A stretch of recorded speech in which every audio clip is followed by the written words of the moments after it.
요즘 이렇게 여기저기를 다니다 보면 가장 많이 듣는 게 새해 복 많이 받으세요 이런 얘기들 참 많이 들어요. 식당에서 그러면 어디서 할 때마다 하는데, 바라기는 올 한 해 하나님의 특별한 은혜가 여러분들 가운데에 또 가정 가운데 임하셔서 여러분에게 찾아오는 어떤 근심과 걱정과 두려움 이런 것들이 꽁꽁 붙들어 매지고 하나님이 주시는 그 믿음으로 승리하며 나갈 수 있는 복된 한 해가 될 수 있기를 주님으로 축복합니다. 우리가 뭐 얘기한다고 해서 복이 아니라 하나님이 은혜를 주셔야, 하나님이 복을 주셔야 우리가 진정한 복을 누릴 수 있기 때문에, 그래서 하나님의 은혜를 여러분들에게 먼저 간구하며 시작하는데, 이렇게 일들 가운데 올 한 해를 또 시작하면서도 뭐 일본의 어떤 지진에 대한 소식들, 또 러시아와 우크라이나 여전히 전쟁, 또 하마스와 이스라엘의 끊임없이 올 한 해는 뭔가 또 희망과 부푼 기대를 가지고 시작을 했는데 덜컥 들려오는 여러 가지 소식들을 바라보면, 아이고 왜 새해 초부터 우리나라도 뭐 다리에 뭐 블랙 아이스라고 그렇게 살얼음이 끼어가지고 그걸 몰라서 한 30여 대가 이렇게 부딪혀서 사상자가 나타나는 이런저런 일들의 사고들이 새해를 딱 출발하는 그 시점부터 막 사건들이 이렇게 벌어지는 모습을 바라보면서 우리 뜻대로 되는 것이 아니구나라는 것을 새삼 느끼게 돼요. 이런 일들 속에서 우리 성도님들 가운데서도 그래 2024년도 내가 뭔가를 또 하나님의 은혜 가운데 시작해야지 하는 마음으로 우리가 다 출발하길 바라고 원하지만, 24년도부터 어떤 일들을 진행하며 나갔던 일들이 풀어지지 않거나 일이 뜻대로 되지 않는 모습에서 한 해를 또 시작하는 이 시점에도 걱정하며 근심하며 나가는 그런 발걸음들이 혹 있을지 몰라요.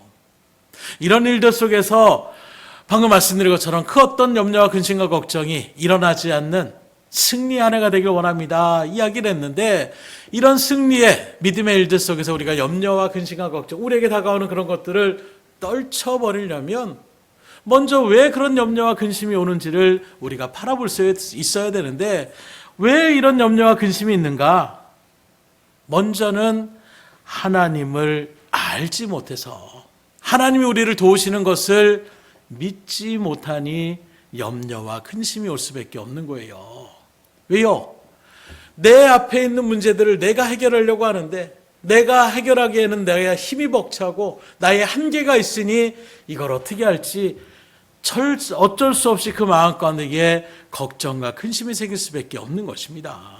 믿음의 성도들 가운데서도 마찬가지예요. 비록 교회는 나오고 있지만, 예배를 드리고 있지만, 정말로 그 하나님이 나의 아버지가 되심을 우리가 믿음으로 확신하지 못하면 우리 또한 이런저런 염려와 근심 가운데서 떨쳐버리지 못하는 그러한 삶을 우리가 맞아들일 수밖에 없는 것입니다.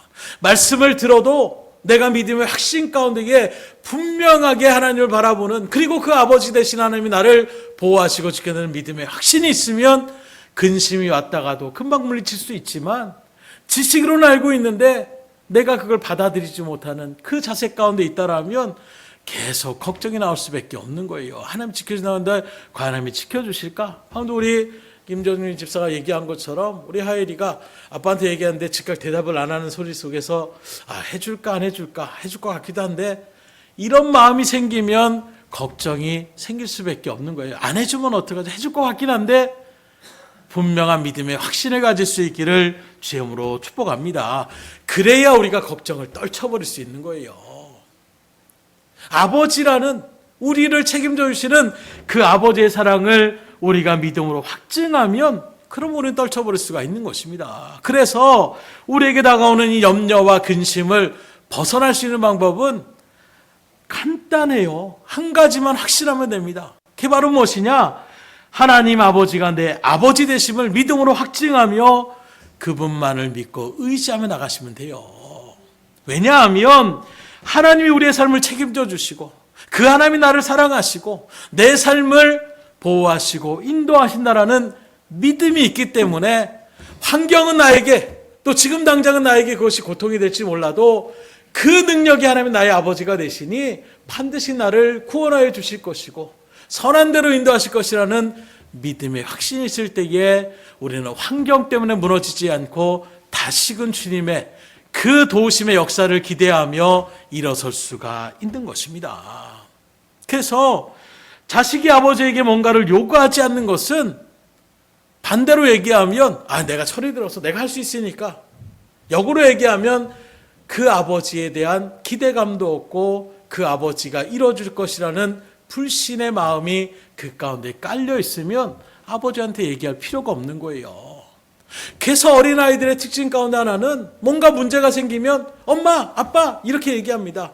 그 얘기는 엄마, 아빠만 얘기하면 들어줄 거라는 그 아이의 마음에 그것이 딱 새겨져 있으니까 나는 안 돼도 아빠만 그냥 있으면 된다, 엄마만 있으면 된다, 이렇게 나가는 그 순수함의 모습은 우리의 신앙에서도 분명히 새겨져 있을 부분이지 않을까.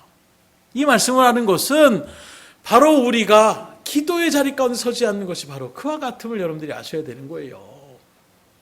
예를 들어서 여러분의 자녀가 같이 전철을 타거나 버스를 타거나 이런 일들 가운데 또 여행을 할 때 그 차에 같이 탔거나 했을 때에 기름값이 얼마나 나올 텐데 저 차비는 어떻게 돼야 되지? 이렇게 걱정하고 근심하며 어떡하지? 이렇게 얘기하는 그 모습을 부모가 바라볼 때에 기특하다고 생각이 들까요? 아닙니다. 야, 그거 왜 네가 쓸데없이 걱정을 해? 엄마 아빠가 다 알아서 그거 할 거야. 그냥 넌 따라오기만 해. 어떤 부모라도 그 일들 가운데 그런데 만약에 안 되면 어떻게 돼? 자꾸 그렇게 반복하며 얘기하면 뭘 얘기합니까?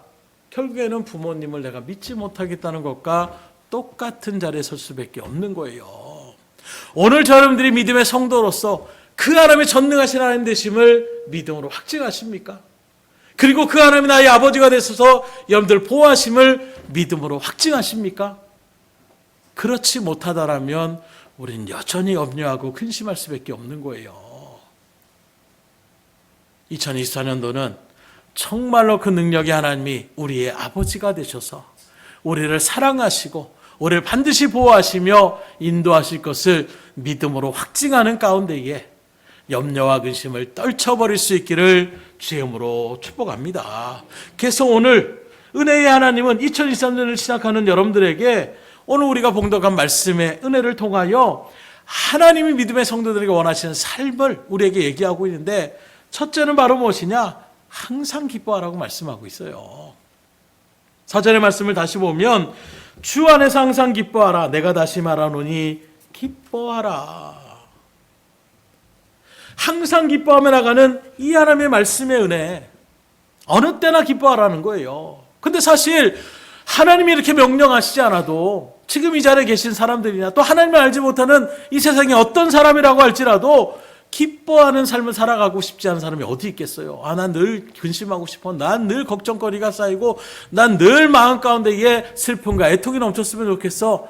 이렇게 생각하는 사람은 없을 거예요. 누구나 다 삶을 살아가는 사람이라면 기뻐하고 싶지요. 그런데 왜 기뻐하지 못합니까?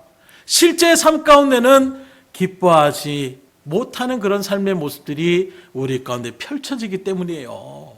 즐거운 일만 우리 가운데 늘 있고, 자녀들이 잘 쑥쑥 자라고, 좋은 대학 들어가고, 잘 좋은 직장에 들어가고, 우리가 하는 일들이 다 승승장구하고, 나라가 안정되고, 모든 일들이 내가 원하고 바라는 일들 가운데 선다라면 기뻐하지 않을 사람이 누가 있겠어요. 그런데 막상 우리가 삶을 살아가다 보니까 이 세상이 그렇지 않다라는 거예요. 기쁜 일도 있지만 그에 못지않게, 그보다 더 많이 슬프고 괴롭고 부딪히고 고통스러운 일들이 우리 가운데 더 많이 있더라는 거예요. 내 생각대로 되어지지 않는 그런 일들 속에서 고통을 느끼는 것이 우리의 삶의 모습이더라는 것입니다. 그런 모습 가운데 있음에도 하나님이 그걸 모르실까요? 그런데 그 하나님께서 뭐라고 합니까? 항상 기뻐하라, 이렇게 말씀하고 있는 것입니다. 하나님 우리 처지 모릅니까? 우리도 기뻐하고 싶어요. 그런데 삶이 그렇지 않은 걸 어떻게 항상 기뻐할 수 있습니까? 즐거운 일에 기뻐할 수 있죠. 슬픈 일에, 고통스러운 일에 어떻게 기뻐할 수가 있겠습니까? 하나님이 우리의 삶의 환경을 몰라서 이렇게 얘기할 수 있을까요? 그렇지 않다라는 거예요. 하나님 말씀의 성경을 바라보면 우리보다도 우리를 더 잘 알고 계시는 분이 하나님이심을 믿으시기를 주임으로 축복합니다. 우리의 삶을 우리보다 더 잘 알고 계시는 분이에요. 우리가 고통 가운데 있을 때에, 아픔이 있어서 슬퍼할 수밖에 없는 그런 상황 가운데 놓여 있는 우리의 처지를 하나님은 다 아십니다. 그럼에도 불구하고 하나님은 어떻게 우리에게 그래 때론 기뻐해라, 즐거울 때 기뻐해라 이러면 되겠는데 항상 기뻐하라고 말씀을 주시는 거예요. 어떻게 그럴 수 있을까? 오늘 말씀을 자세히 보면 하나님이 천재하여 주시는 것이 있습니다. 그냥 항상 기뻐하라고 하는 것이 아니라 그 앞에 뭐라고 있습니까? 주 안에서 항상 기뻐하라고 말씀하고 있어요. 우리가 환경을 바라보면 기뻐할 때도 있고 슬퍼할 때도 있는 거예요. 고통스러울 때도 있고 괴로울 때도 있는 것입니다. 그러나 주 안에서 우리가 온전하게 있으면 항상 기뻐할 수 있음을 우리에게 증거하고 있어요. 이 말은 다른 의미로 얘기한다면 주님의 인도하심을 확증하는 가운데 기뻐하라는 것입니다. 주 안에서 기뻐하라는 것은 나의 능력을 의지하며 환경을 의지하며 지금 현실을 생각하는 것이 아니라 그러한 나를 붙잡아 주시고 반드시 은혜 가운데로 인도하실 그 하나님, 그 주님을 그 인도하심을 바라보며 기뻐하라고 말씀하고 있는 거예요.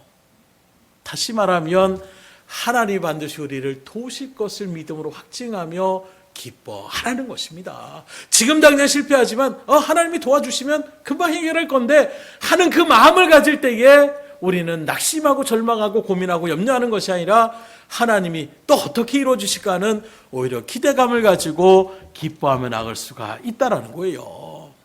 실제로 바울과 실라는 억울하게 정말로 선의를 베풀었음에도 불구하고 오히려 참소를 당하고 그 속에서 그냥 변명할 시간도 주지 않고 매를 막 쳐가지고 온몸이 살이 다 찢겨져 나가는 그 고통 가운데서 그 지하 감옥에 착고에 착혀서 그렇게 고통 가운데 누워 있는 거예요. 그럼에도 불구하고 하나님을 찬미하며 기도합니다. 왜 정말로 어떻게 그런 자리에서 찬미할 수 있지? 그런 자리에서 어떻게 감사의 기도를 올릴 수가 있지? 얼마나 억울한 상황 가운데 있는데 하나님 나한테 왜 이럽니까? 내가 하나님의 말씀을 전하는데 왜 이런 일이 왜 벌어지니까 하나님 원망불평해도 인간적으로 바라보면 충분히 따질 만한데 어떻게 그들은 오히려 그 자리에서 하나님을 찬송하며 나갈 수 있었을까? 기대감이 있는 거예요. 지금 당장의 억울한 일들, 그것이 이루어지지 않는 것이 아니라 일어났음에도 불구하고 이 모든 일들을 통하여 하나님이 뭘 이루시고 할까? 이 일들을 통하여 하나님이 어떻게 선한 일들을 일어나가실까?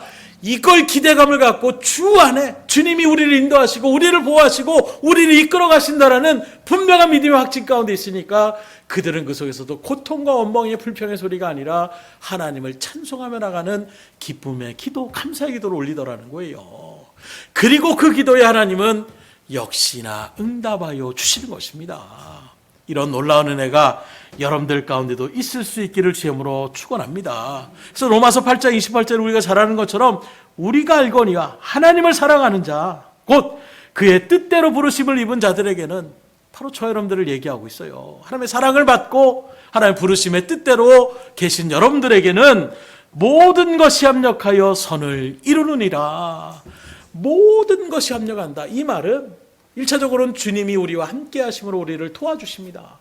선으로 인도하여 주십니다. 2차적으로는 믿음의 동역자 되는 우리 믿음의 공동체, 믿음의 사람들을 통하여 주의 일들을 이뤄나가는 아름다움의 일들을 이뤄나가십니다. 그런데 놀라운 것은 때로 그런 일들이 아니라 믿지 않고 오히려 나를 악하게 대했던 그런 사람들을 통하여서조차도 하나님은 선으로 바꿔나가시더라는 거예요.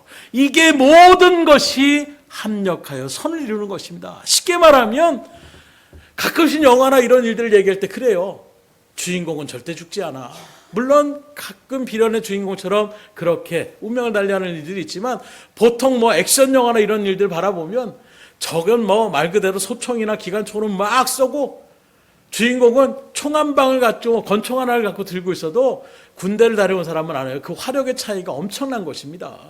그런데 그렇게 쏴대는 기관총은 주인공을 다 피해가요. 그리고 주인공이 쏘는 그 한 발 한 발의 총은 그 수많은 사람들이 있을지라도 하나하나 다 쓰러뜨리고 결국에는 이기며 나아가다라는 것입니다. 왜요? 주인공이 죽으면 영화는 끝나는 거예요. 주인공은 절대 죽지 않습니다. 무슨 말씀 드리고자 하냐면 바로 모든 것이 합력하여 선을 이루는 이 말씀은 하나님께 부름받고 하나님의 사랑을 입은 여러분들은 어떤 일을 해도 하나님이 책임져 주시겠다라는 거예요. 여러분들이 실패 인생을 살아갈 수 있는 사람이 결코 되지 못한다는 것입니다. 주님 안에 거하는 자들에게 하나님 반드시 승리의 삶을 약속하여 주셨으니 이 약속의 은혜가 올 한 해 여러분들의 삶 가운데에 그대로 펼쳐질 수 있기를 주님으로 축원합니다. 그러려면 어떻게 하려고요? 먼저 여러분들이 믿음으로 확증하셔야 되는 거예요. 믿음이 있는 사람에게는 하나님이 반드시 나를 인도하신다라는 모든 것이 합력과 선을 이루는 이 믿음의 확신 가운데 있으면 우린 넘어지지 않는 거예요. 그러나 그렇지 않는 일들, 사단은 아이 너 안 돼. 야 너 그렇게 행동했는데 하나님이 너 살아가시겠어? 너 그렇게 행동해서 하나님 너 안 좋아해? 그럴 수 없어. 우리 마음 가운데 불안을 조성하고 거기서 우리가 이탈되어지면 그 다음에 한없는 두려움과 공포가 다가올 수밖에 없는 거예요. 그 단적인 모습을 예수님 물가로 올라오십니다. 그 미를 걸어오시는 거예요. 거친 풍랑을 걸어서 오셨을 때에 베드로가 주님을 바라보며 주님 나도 무리를 걷게 해주십시오. 내려와라. 주님은 거침이 없어요. 왜요? 그럴 충분한 능력이 계신 능력자이시기 때문입니다. 그래서 베드로가 뛰어내립니다. 정말로 무리를 걸어갔어요. 주님만을 바라보며 나아가니 무리를 걸어갑니다. 그런데 어느 순간에 큰 바람을 보는 거예요. 파도를 보는 거예요. 보여지는 환경이 눈에 들어오기 시작하니까 갑자기 두려움이 확 엄습했다라고 얘기하고 있습니다. 그 두려움에 휩싸이니까 어떻게 합니까? 물속에 빠져 들어가더라는 거예요. 그 베드로를 다시금 주님이 붙잡고 다시금 끌어올리면서 뭐라고 얘기합니까? 왜 의심하느냐? 올 한 해 의심하지 않기를 주님으로 축원합니다. 믿음의 확신에 있으면 염려와 근심은 떠나갈 수밖에 없어요. 왜요? 모든 것이 합력하여 선을 이루시는 것이 하나님의 뜻이기 때문에, 우리를 향한 하나님의 뜻이기 때문에 우리는 그 근심을 떨쳐버릴 수 있습니다. 그러나 우리가 의심의 자리에 서게 되면 하나님이 나 정말로 생각하실까? 내 이렇게까지 행동했는데 하나님이 나를 계속 보호해 주실까? 의심하는 순간 근심이 우리 가운데 확 몰려오기 시작하는 거예요. 의심치 않기를 주님으로 축복합니다. 그래서 우리에게 가장 중요한 것은 하나님은 악한 것을 통하여서도 역사하시는 분이에요. 어떻게 해요? 선으로 인도하십니다. 세상은 악한 것으로 시작하면 악함으로 끝나야 되는데 하나님은 그 악한 것을 통해 오히려 우리를 깨닫게 해주시고 더 놀라운 은혜로 이끌어가 주시더라는 거예요. 바울과 신라를 두들겨 패던 그 간수장 아주 채찍질을 하면서 얼마나 신나는지 몰라요. 그러나 그가 그 악한 일 가운데 있었을 때에 오히려 그 기적을 체험하면서 바울과 신라가 말도 안 했는데 먼저 무릎을 꿇고 얘기합니다. 제가 어떻게 해야 구원을 받을 수 있습니까? 그리고 그 예수님의 복음의 말씀을 받아들이고 그와 온 가족이 믿음의 자리에 섰다라고 얘기하고 있어요. 이렇게 하나님은 악한 상황 속에서도 선으로 인도하여 주시는, 이걸 체험했던 바울이었기 때문에 오늘 이런 로마서에 같은 이런 말씀들을 담대하게 선포할 수 있는 것입니다. 하나님은 어떤 분이시냐? 부름받은 사람, 택함받은 사람, 사랑의 은혜 가운데 있는 사람은 반드시 모든 것에 합력하여 선을 이루시는 분이시다. 바울의 그 신앙의 체험으로 통하여 담대하게 선언하고 있는 거예요. 그러니 올 한 해 어떤 일이 닥쳐오더라도 덜컥 겁부터 내시고 두려움 가운데 서지 마시고 염려하고 근심하지 마십시오. 오히려 하나님이 또 이 일들을 통하여 어떻게 선한 일들로 인도하여 주실까? 하나님 앞에 믿음을 달라고 기대감을 갖고 주님 앞에 기도하여 나아가 보십시오. 반드시 하나님이 역사하여 주십니다. 두 번째로 받은 바 은혜를 헤아리라고 얘기하고 있어요. 우리가 기쁘지 않은 것은 하나님께로 받은 바 은혜를 잃어버렸기 때문에 나타나는 현상이라는 거예요. 지금까지 받은 복과 은혜를 생각한다라면 하나님 앞에 원망하고 불평하며 나갈 수 없습니다. 하나님이 이렇게 은혜를 주셨는데, 이렇게 복을 주셨는데, 이런 마음으로 우리는 이겨나갈 수가 있는데, 기뻐할 수가 있는데 그걸 잃어버리는 거예요. 그러면 왜 우리가 그런 놀라운 하나님의 은혜를 받았음에도 불구하고 왜 그 은혜를 잃어버릴까? 우리의 죄성 때문이에요. 죄악에 대한 우리의 그 마음의 심령이 받은 것은 금방 잊어버리고 베푼 것은 마음 가운데 깊이 새겨놓는, 그래서 은혜를 받은 것은 물에다가 글씨를 쓰는 것과 같고 뭔가 내게 원수를 지었거나 또 내가 베푼 것이 있으면 마치 금판에 돌판에 새긴 것처럼 그렇게 이야기한다는 말들도 우리 인간의 지성을 아주 잘 알고 있는 어떤 경험의 토대로 해서 이야기하고 있는 거예요. 곧 물에다가 글씨를 써보십시오. 뭘 썼는지도 모를 정도로 금방 없어지는 거예요. 마치 하나님의 은혜를 우리가 우리의 제된 심성 가운데서 받은 은혜를 금방 잊어버립니다. 그리고 내가 뭐 해줬잖아. 내가 이렇게 열심히 했잖아요, 하나님. 내가 하나님 앞에 이렇게 충성했는데요. 이렇게 내세우는 것이 우리의 모습이더라는 거예요. 염려와 근심이 없는 복된 한 해를 누리기를 원하십니까? 그렇다면 하나님이 주신 그 받은 바 은혜를 헤아리며 살아갈 수 있기를 주님으로 축복합니다. 그러면 하나님께서 기쁨을 주시는 거예요. 세 번째로 하나님의 명령이기 때문에 우리는 기뻐할 수 있어야 되는 거예요. 하나님이 항상 기뻐하라 하지만 말씀드린 것처럼 실상 우리의 삶 가운데 기쁜 일들만 있습니까? 지금 당장 고통스럽고 일이 안 풀리고 괴로운데 어떻게 기뻐할 수 있습니까?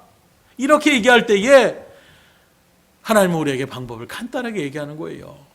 그런 일들이 있을지라도 그냥 기쁘다 생각하라는 것입니다.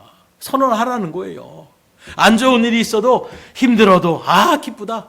죽을 것 같아도 기쁘다. 이렇게 이야기하라는 것입니다. 그러면 그걸 보는 사람들이 저 사람 미친 거 아니야?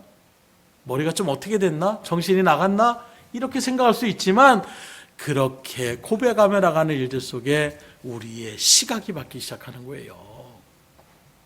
실제로 지금 사도 바울이 이 말을 전하며 나갈 때에 항상 기뻐하라, 주 안에서 기뻐하라, 다시 말하면 기뻐하라 이 말씀을 할 때에 바울의 처지가 막 정말로 즐겁고 행복한 그런 자리 가운데 있으면 충분히 이해할 수 있어요. 또는 지가 기뻐하니까 이런 말을 하는구나 이렇게 우리가 반문할 수도 있을 것입니다. 그런데 지금 빌립보 성도들을 향하여 바울이 주 안에서 기뻐하라, 내가 다시 말하노니 기뻐하라 이렇게 얘기하는 것은 어떤 상황 가운데 있느냐? 앞서 말한 것처럼 감옥에 지금 갇혀 있는 상태 가운데 있는 거예요. 언제 죽음의 자리 가운데 서도 알지 못하는 그런 순간에 지금 바울이 놓여져 있는 것입니다. 그래서 빌립보 성도들이 오히려 바울을 걱정하며 나가고 있는 거예요. 우리 믿음의 사도가 어떻게 이런 일들 가운데에 어떻게 지낼 수 있을까 하는 마음으로 염려하며 근심하고 있는데 오히려 바울은 자기를 위하여 근심하는 빌립보 성도들을 향하여 근심하지 말라는 거예요. 감옥에 갇혀있는 언제 죽을지도 모르는 그 고통의 현장에 놓여 있음에도 불구하고 다시 말하면 기뻐할 상황이 전혀 아님에도 불구하고 오히려 바울은 기뻐하라 얘기하고 있는 것입니다. 왜요? 앞서 로마서의 말씀처럼 합력하여 선을 이루시는 하나님을 믿음으로 바라볼 수 있었기 때문이라는 거예요. 사실 기뻐할 수 있는 상황 가운데 기뻐하는 것은 하나님을 굳이 알지 못하는 사람도 기뻐할 수 있습니다.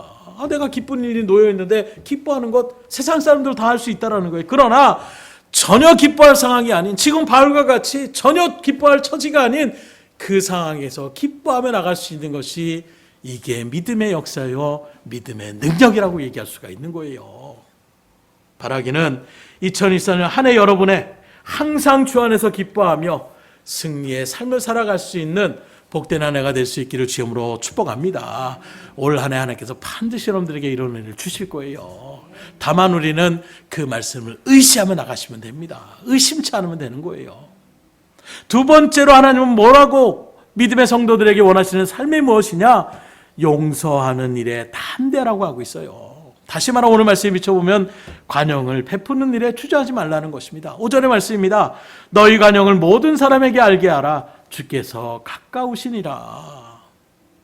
사실 믿음의 성도라고 해도 또 교회 안에서 우리가 믿음으로 이렇게 하나된 예수 그리스도를 머리로 해서 믿음으로 연결되는 지체라고 할지언정 그 모든 일들에 전제되는 것은 서로 관계를 인간 사이의 사람과의 관계를 맺지 않고는 살 수 없는 것이 이 땅에서의 우리의 삶이라고 얘기할 수가 있어요.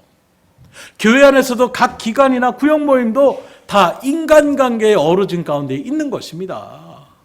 그래서 구역에 대한 어떤 편성을 할 때도 마찬가지예요. 다 연결되어지는 인간적인 어떤 그 관계를 무시하며 나갈 수가 없어요.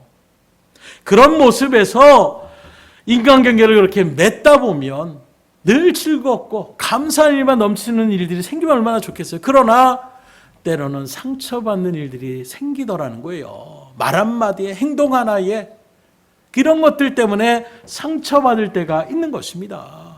때로는 시기와 질투로 내가 의도치 않았음에도 불구하고 오해하고 곡해해서 그렇게 서로 간에 마음을 그렇게 상처를 하고 상처를 내기도 하고 받기도 하는 이것이 우리의 인간관계의 모습이더라는 거예요. 심지어 그래서 서울의 어떤 교회는 아예 이런 구역 모임을 폐지하는 이런 일들 가운데에 섰다라고까지 얘기하고 있어요. 왜 그런 일이 벌어지느냐? 구역 예배를 드려서 힘을 내서 그리스도 안에서 믿음으로 교제하며 또 하나님의 일들을 이뤄나가는 이런 일들 가운데 서야 되는데 모이면 서로 비방하고 다투고 구역끼리 또 저런 일들 가운데 비방하며 나아가는 이런 일들이 나타나니까 오히려 덕이 되는 것이 아니라 시험 드는 일들이 너무 많이 생기니까 그래서 그런 모습 가운데서 구역을 폐지하는 일들 가운데 섰다라고 얘기하고 있어요. 사실 실질적으로 우리가 어떤 장소 가운데 이게 교회를 비롯해서 세상의 모임도 마찬가지입니다. 다 똑같지 않아요. 비슷한 사람들끼리 모이는 모임들도 있지만 교회도 마찬가지입니다. 신앙의 수준도 다 틀려요. 말씀에 대한 어떤 깊이가 계신 분들도 있고 또 체험이 많은 분들도 있고 그에 못지않게 또 체험도 별로 없고 말씀에 대한 깊이도 그렇게 깊지 않은 분들도 있는 것입니다. 차이가 생겨요. 또 삶의 시점을 살아가는 삶의 모습 속에서도 차이가 생기는 것입니다. 나는 지금 이런 처지에 있고 저 사람은 저런 처지에 있는데 그 환경과 처지가 다르는 일들에 나타나는 의도치 않은 그런 말 한마디에 오해가 생기고 상처를 받을 때가 있더라는 거예요. 다른 사람이 서로 한 공동체를 이루어 사랑으로 섬긴다라는 것은 말처럼 쉽지 않습니다. 그러나 사실 이것은 하나는 알고 둘은 모르는 것과 똑같은 거예요. 무슨 말이냐? 성도의 교제, 이것이 문제가 많다면 하나님께서 굳이 교제하라 말씀하지 않았을 거예요. 그런데 하나님이 교제하라고 말씀하고 있는 것입니다. 그 말은 무엇입니까? 믿음의 교제가 반드시 필요하다라는 거예요. 교회 공동체가 필요하다라는 것입니다. 두세 사람이 모여서 함께 주님의 뜻을 가운데 서는 것이 필요하심을 하나님이 아시기 때문에 교제하라고 말씀하고 있는 거예요. 그럼 왜 하나님께서 이런 믿음의 교제를 하라고 말씀하고 있느냐? 1차적으로는 신앙의 성장을 위해서 교제가 필요한 것입니다. 인간적인 어떤 그런 일들의 모습들도 있지만 때로는 도전을 받는 일들도 있는 거예요. 저는 그런 도전을 참 많이 받아요. 제가 어떤 신앙의 자리에 부족한 부분이 많이 있어서 그런 부분도 있지만 목회자들의 어떤 모임이나 때로는 성도님들의 어떤 믿음의 고백이나 이런 것들을 들을 때에 참 도전받을 만하다. 나도 저렇게 신앙생활 했지. 그래 내가 하나님 앞에서 또 그 마음을 잊어버렸구나. 돌아볼 때가 참 많이 있습니다. 교제를 통하여 그런 일들이 우리 가운데 신앙의 성숙의 자리로 인도하여 주시기에 그래서 하나님은 교제의 터를 세워주시는 것입니다.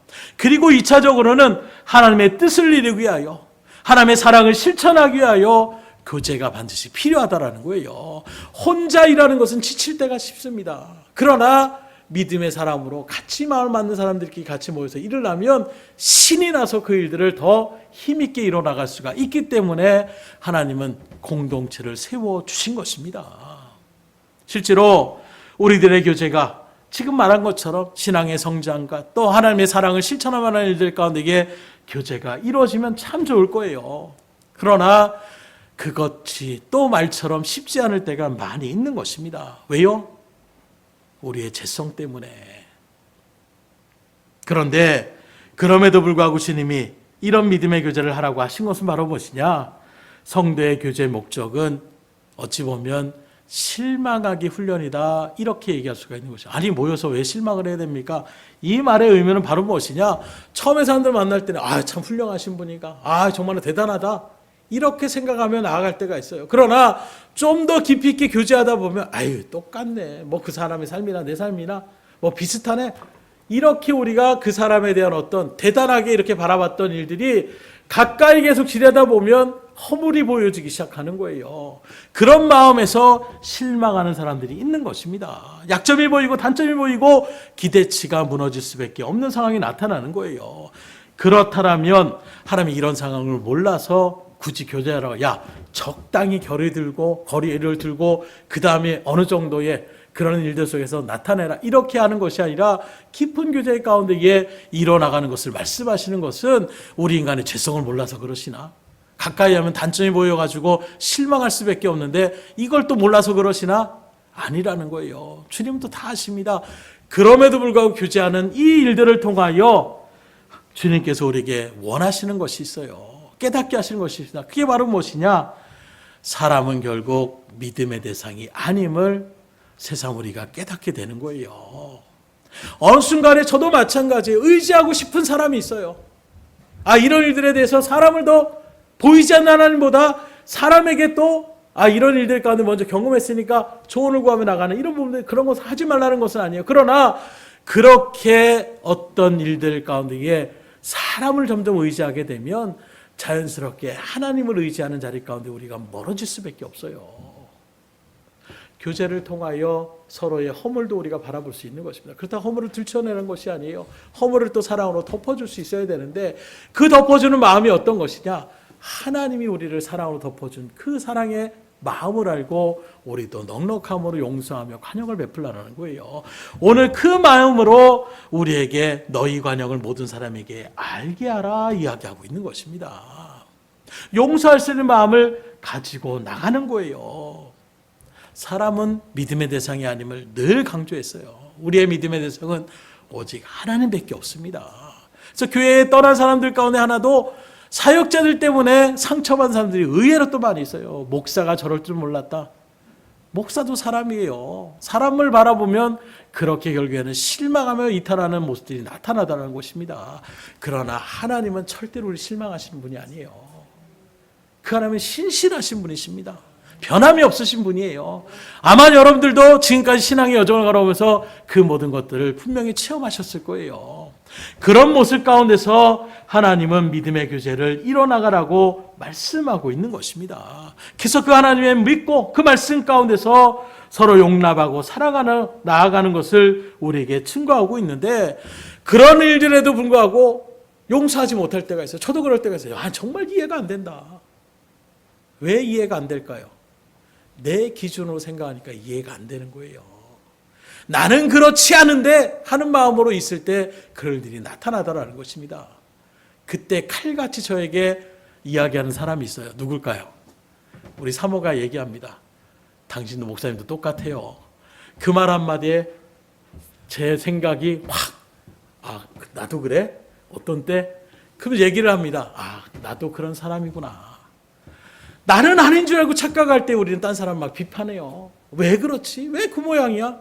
그런데 돌아보면 그건 자꾸 나도 그와 비슷한 일들 가운데에 실수할 때가 있는 연약한 존재들이라는 것입니다.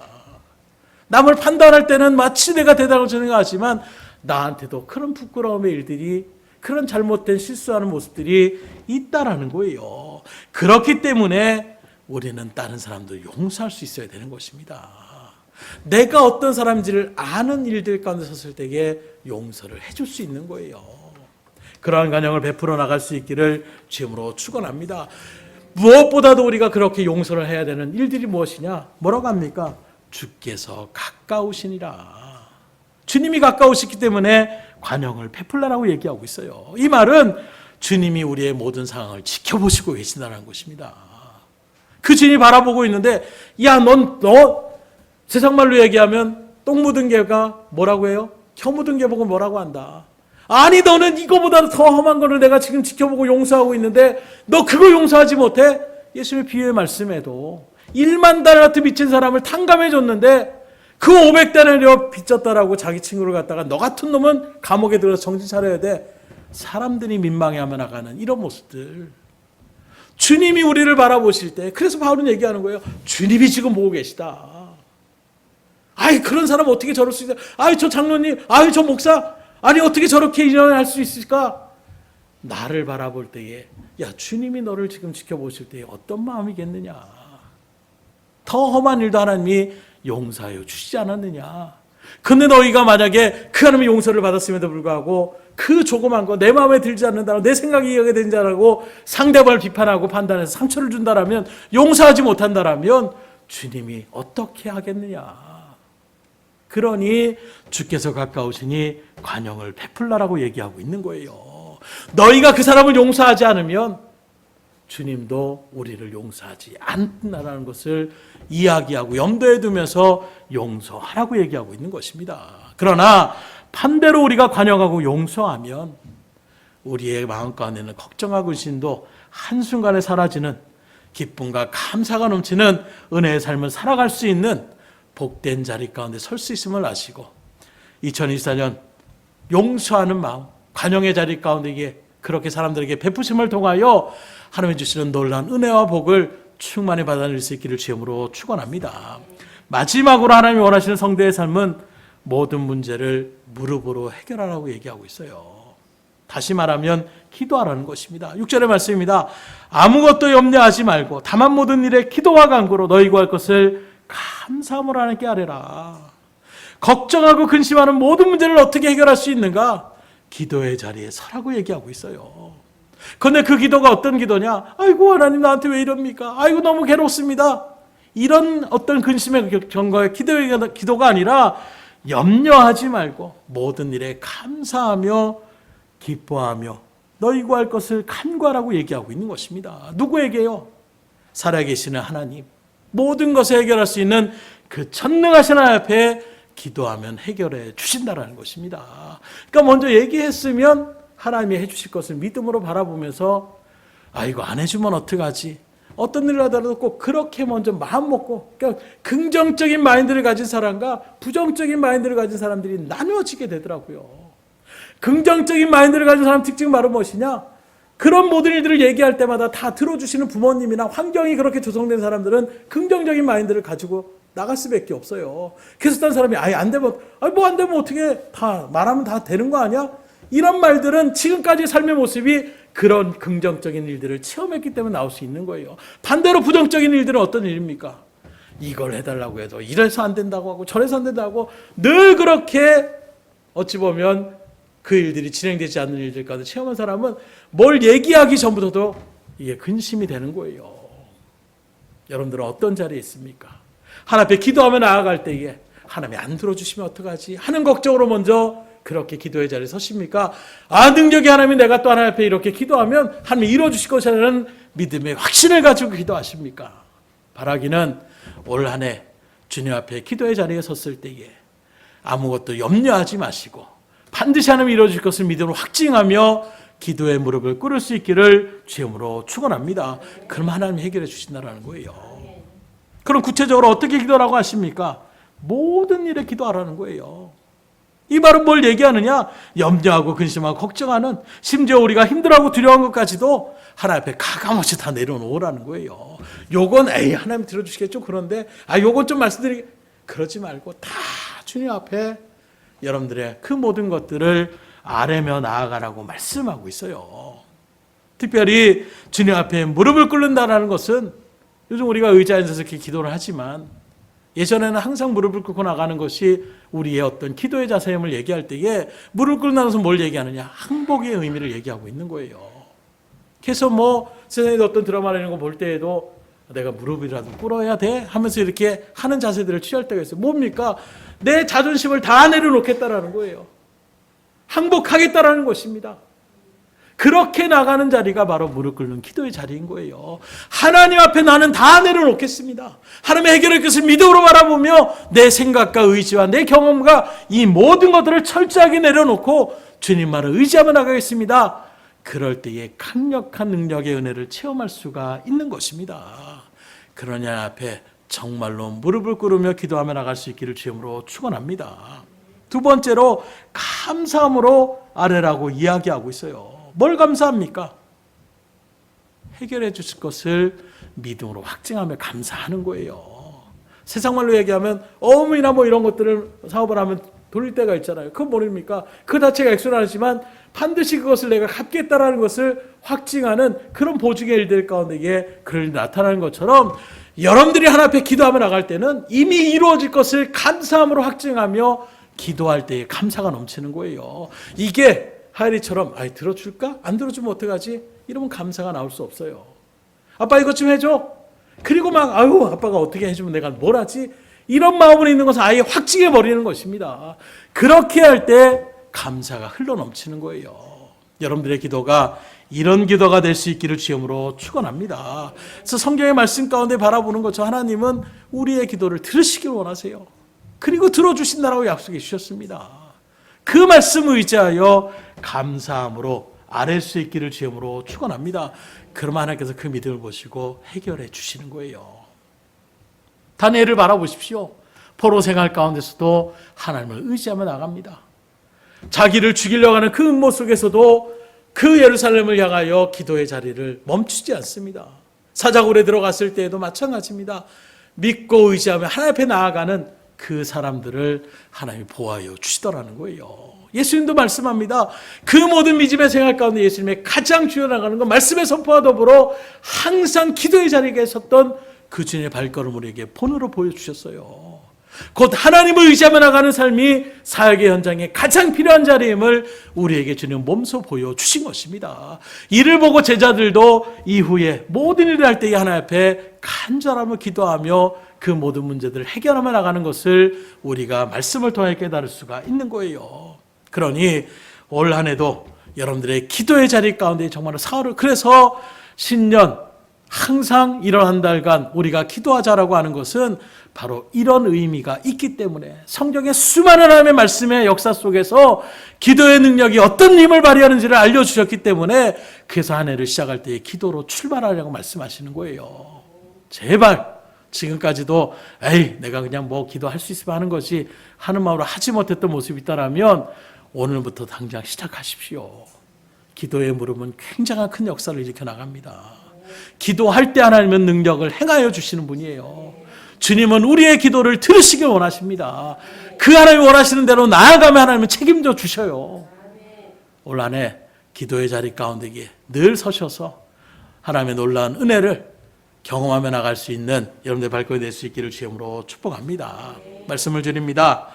2024년 첫 주일을 또 이렇게 주일 예배로 한 해를 시작하는 이 시간에 우리의 형편과 사정을 누구보다 잘 아시는 그 하나님 앞에 맡기시는 복된 한 해가 될 수 있기를 주님으로 축복합니다. 특별히 오늘 말씀처럼 하나님 앞에 기쁨으로 맡기시고 용서함으로 맡기시고 기도의 자리로 주님 앞에 나아가셔서 올 한 해 주님께서 베풀어 주시는 그 놀라운 은혜와 역사를 정말로 충만히 체험케 하시고 딴 앞에 영광 돌리며 더욱 하나님의 일들 가운데 충성을 다하며 나갈 수 있는 복된 한 해가 될 수 있기를 주님으로 축원합니다. 그렇게 할 때 오늘 하나님이 뭐라고 약속합니까? 7절의 말씀 우리 같이 읽습니다. 오늘 본문 7절의 말씀 같이 읽겠습니다. 그리하면 모든 지각에 뛰어난 하나님의 평강이 그리스도 예수 안에서 너희 마음과 생각을 지키시리라. 이 놀라운 하나님의 약속이 올 한 해 여러분들 삶 가운데 그대로 펼쳐질 수 있기를 주님으로 축복합니다. 기도하겠습니다. 하나님 감사합니다. 새해 첫 주일로 또 믿음의 백성들이 하나님의 존전을 떠나지 않고 하나님께서 우리에게 원하시는 바른 성도의 삶의 모습이 어떤지를 말씀을 통해 깨닫게 하여 주심을 감사합니다. 어떤 일이 있어도 항상 기뻐하며 나갈 수 있는 믿음의 대를 지켜나가는 한 해가 되게 하여 주시옵소서.